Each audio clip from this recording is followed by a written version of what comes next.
Hey guys, what's up? It's me, Thomas. Tonight we're back here with Josh Scorcher, and tonight we got the top 10 Ubisoft fails. Ubisoft? Is it that or Ubisoft? I don't know. Anyway, so yeah, this is their biggest failures, so how about we just hop in and take a look. So be sure to like, subscribe for more. Hope you enjoy. Let's go.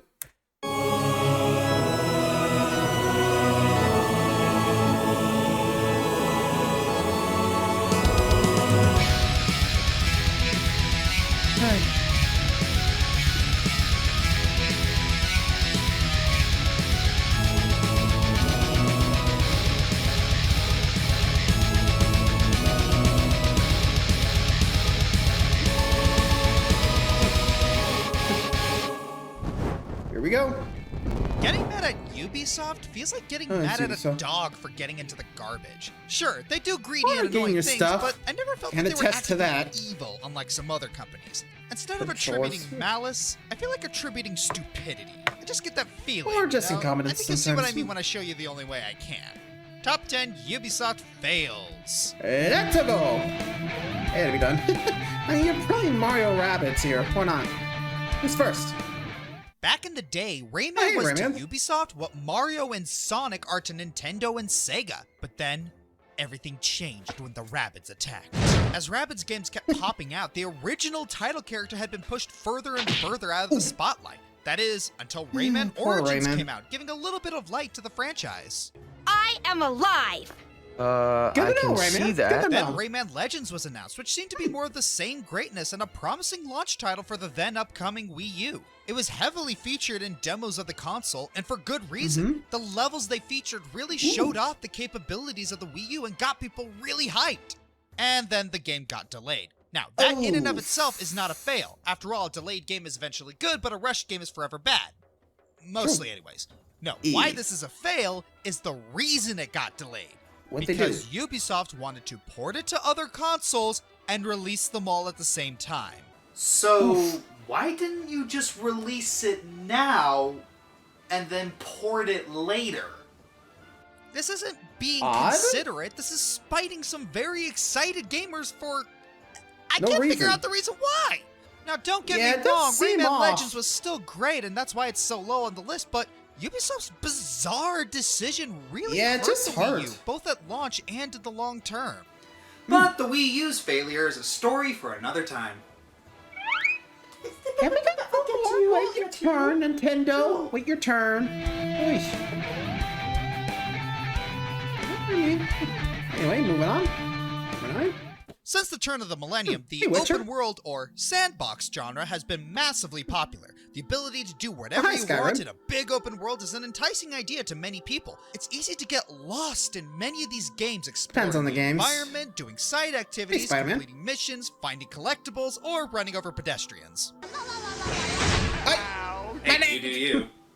So with the genre being so successful, it's only natural that competition would arise. And as we've seen time and time again, the latest trend in gaming can only exist for so long before it becomes an oversaturated mess. And no studio is more guilty of this than Ubisoft. Since the start of the decade, Ubisoft has released countless open world games and they've become more and more similar to the point where they might as well be the same.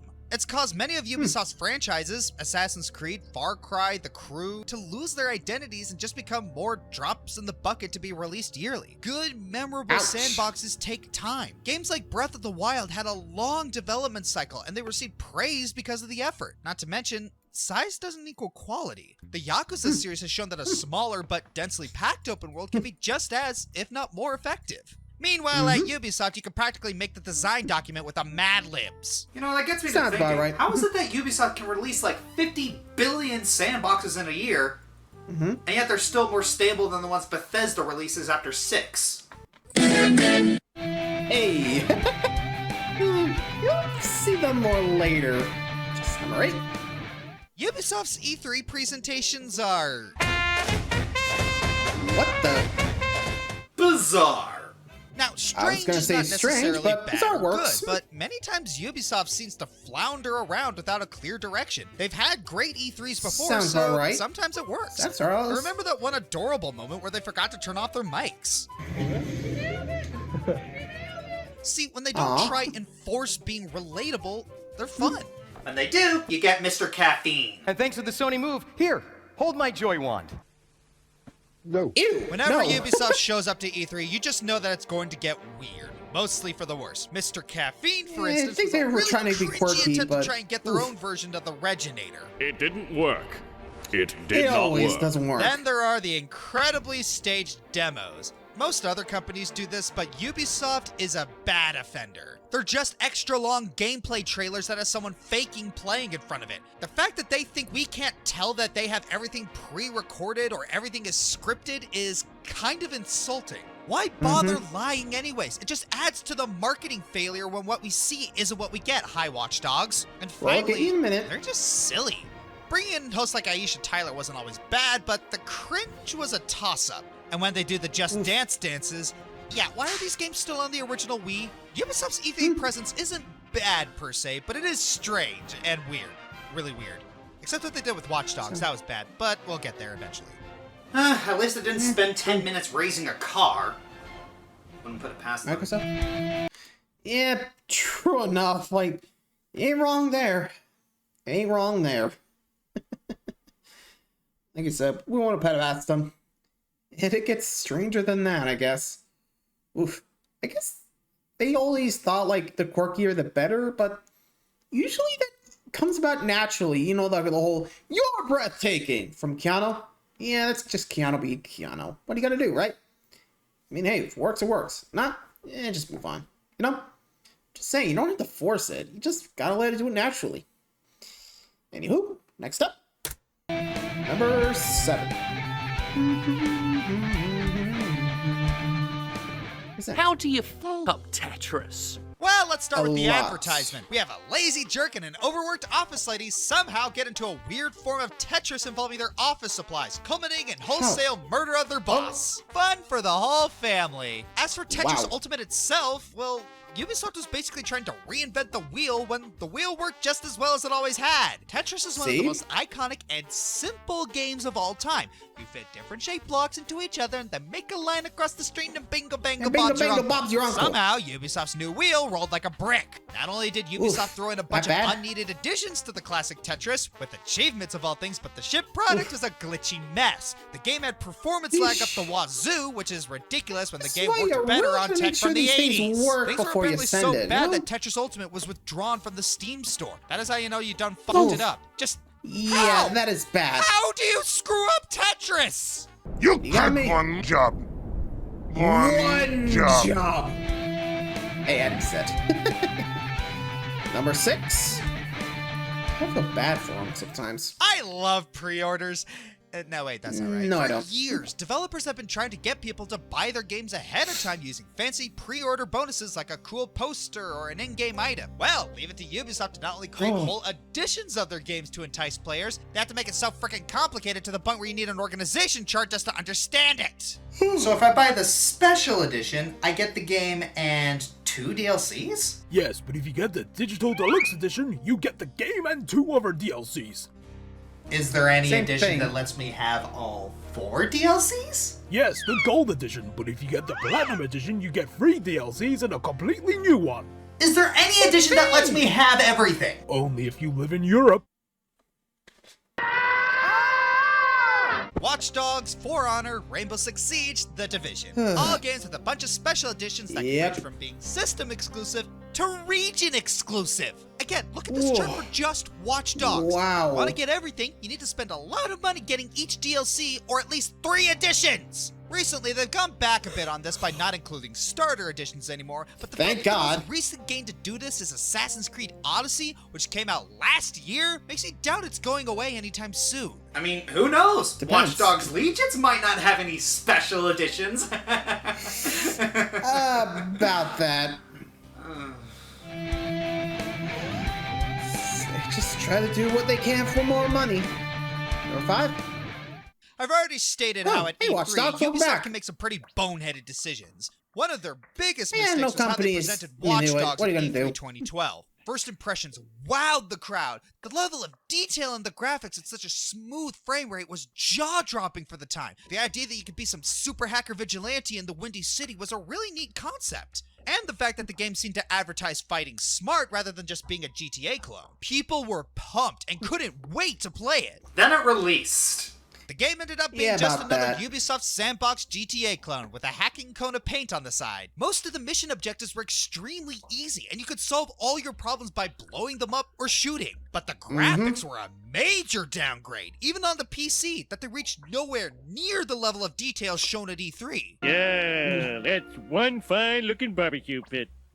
Why doesn't mine look like that? Oh, but it gets good. Yeah. And there's a reason for that. Some intrepid hackers found out you could get graphics near the E3 level of detail if you manually turned on the aptly named E3 Theater mode. This meant that Ubisoft purposely neutered the graphics on the PC version so that it wouldn't overshadow the console versions in comparison.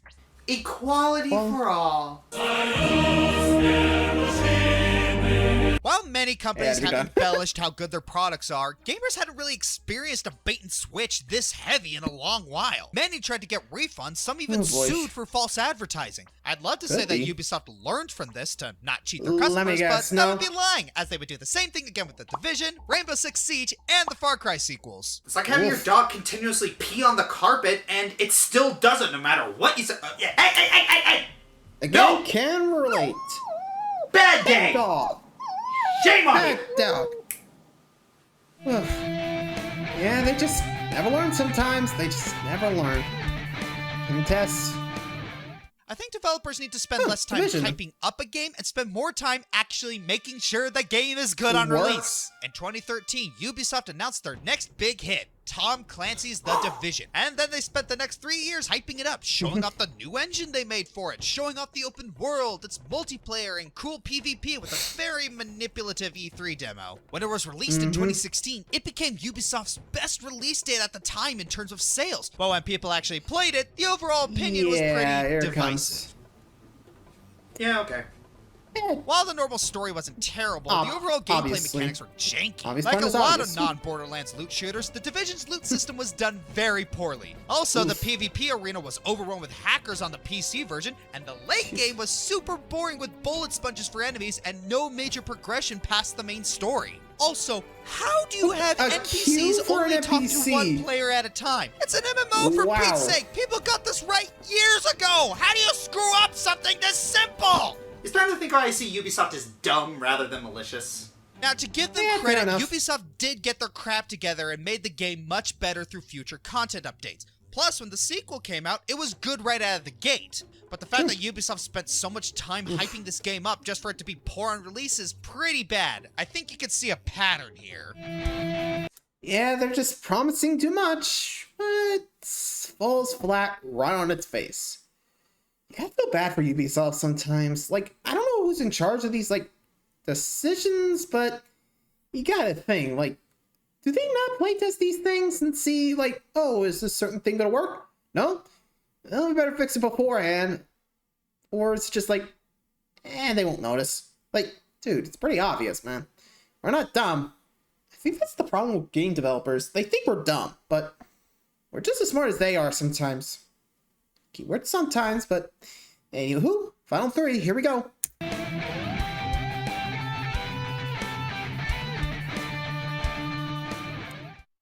You know what's a surefire way you can tell when a franchise runs itself into the ground? Yeah? When this is the literal face of your game. Yeesh. It's a darn shame what happened to the Assassin's Creed franchise. The game started to decline after Brotherhood, but after the success of Assassin's Creed 4 Black Flag, fans were excited for the next installment. Ubisoft promised a return to form with large sprawling cities, but also new innovations like drop-in-and-out multiplayer. With the next game set during the French Revolution of 1789, players were pumped to see how the Assassin's Creed alt history story would tackle it.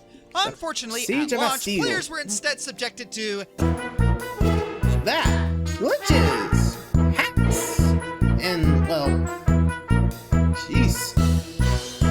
Yeah, oof.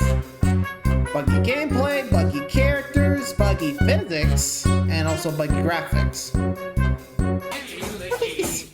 Unity was such a You just have to glitch-riddled wonder mess at how launch, they a managed to roach get this motel with headless through. bugs, character models going crazy, falling through the floor, textures not loading, and many, many more. Not to mention the terrible DRM that was on PC versions that would cause the frame rate to dip into single-digit levels. And just to add a cherry on top of this glitchy Sunday, the ability to connect to your friends' games and join them on their Assassin's Quest was nearly impossible to do thanks to crappy netcoding and servers that just seemed to never work. VHS tapes that I've ever I can't spell you! As if the glitches weren't enough of a black eye to this game, the rest of it also suffered from a troubled production. When asked why in multiplayer gamers couldn't be a female assassin, the response from Ubisoft was that women were too hard to animate. Which on Twitter, a developer debunked and said it was a publisher decision not to include. As if that needed debunking. Then Ubisoft also went on to say that the slower frame rate for the game made them more cinematic. Sure. This is the single frame rate. To make matters worse, Ubisoft found themselves in hot water with politicians in France over the portrayal of the entire French Revolution. They were criticized as making Unity too anti-revolutionary and called it propaganda that favors the narrative of France's ruling elite over the revolutionaries. Even years later, Unity is still seen as a black eye for Ubisoft, or to game reviewers as a punchline. True. Tough crowd. We'll make it better next time, huh? Yeesh. Number 2. While originally more of an underground phenomenon compared to consoles, PC gaming has exploded over this decade, with many gamers who originally grew up on consoles finding the PC to be their main platform. I just realized! What? Yeah? Probably being watched on a computer right now. Those defeat all of us combined! This has led to many franchises, even ones outside of America, being ported to the PC. Unfortunately, many companies are content to release broken PC ports and opt to fix them later, if even that. Seriously? And it seems that Ubisoft is You got it right particularly the first lazy time. when it Use comes that. to this. Assassin's Really Creed not. Unity went from a barely playable mess on consoles to a completely unplayable mess on PC due to the lag and stuttering somehow being worse. Not to mention, many of the games in the series straight up don't start if they don't load from your C drive. While that doesn't seem like a problem to the average consumer, it's a deal breaker to anyone who wants to store their games on an external drive. To say nothing for the extra of storage. Ubisoft's usage of DRM. I'll get more into that later, but I'm trying to keep this particular segment focused on how bad their PC games are on the road. Assassin's Creed Origins, for instance, which actively used your system's resources on the DRM. Ubisoft claimed that wasn't true, but videos of the top-of-the-line PC struggling to run the game say otherwise. We are never fooled, Ubisoft. Stop trying. We're not that dumb. As a quick honorable mention, the weird Patras DeSelit's lawsuit. Really, there wasn't a winner on either side. Yeah, DeSelit's won the creative rights to the 1666 Amsterdam back, but too bad he never got around to actually making the game. This whole situation was just weird. Hey, you suing over a game that didn't release? What's the point? As I said, Ubisoft loves DRM. But what if they were to take that annoying element and ramp it up to 11 with a storefront that is publisher first, servers that are down more often than up, and now a subscription model for streaming services, meaning you don't own anything you buy? It doesn't matter. Seriously? All DRM does is encourage piracy. Now, I won't advocate for piracy, as stealing is wrong. You were saying? Your fidelity, being a pirate is a wretched thing. Do what you want, cause a pirate is free. You are a pirate. Intended to fight against piracy, all this dumb restrictive mess of a system did was inconvenience the consumer by having to be online to play single-player games. Got a spotty internet connection? Sucks to be you! And every single time, the pirates find a way to crack it. With Steam dominating the digital distribution service market, publishers are always looking for a way to circumvent it to increase their profit line. While there's nothing inherently wrong with this idea, how Ubisoft went about executing their lovely service is another matter entirely. First off, no matter where you purchase your game from, be it Steam, Amazon, Good Old Games, etc., you will always need to run Uplay alongside it. Secondly, players have been locked out of their games because the servers for Uplay are either down or under maintenance, and this happens frequently. The user interface, while slightly better in recent years, is still a mess with menus within menus, bulging and ugly design choices, and a system hog on PC that it slows down everything. What? 11%? I started downloading Less this than a thing fortnight like 2 days ago. Oh, but wait, there's more! Players have had cases where downloading games took multiple hours and even more retries to get their games installed, only to still be stalled from playing because of the shoddy connection. Others with Windows 10 have had error messages where Uplay itself is considered malware or an unusable program by the operating system. I mean, it kind of is, but that's not the point. Wow. Or how about that if you want to patch your game, your own computer recognizes as a virus and unplayable. No, what you need to do is restart the launcher and pray that it finally decides to update. And even then, there's the fact that it was just another service that gamers really didn't want that was forced upon them. When the only way you can get people to use your game launcher is at gunpoint, it's not going to be well liked. Overall, consumers can only hope that Ubisoft fixes the gigantic eyesore that is their storefront, but with them now pursuing an always online streaming subscription, I predict that it will take the entire service crashing and burning before that happens. I'm the Fiery Joker, and... Hey! Jesus Christ. Oh no, next month's Bethesda. Yep. Next up, it's the list that started all of this craziness. The top 10 Bethesda fails. And, let's just say there's a little song that we all know and love that I'll probably be reacting the same day that I react to that list. You know, it just works, little live stunning show. People buy money flows, it just works. You know, that. Hey, might as well react to it when I get there, you know? Anywho, so there you go, the top 10 Ubisoft fails. Let me know what you guys think, and until next time, like, subscribe for more. I'll see you guys around. Adios.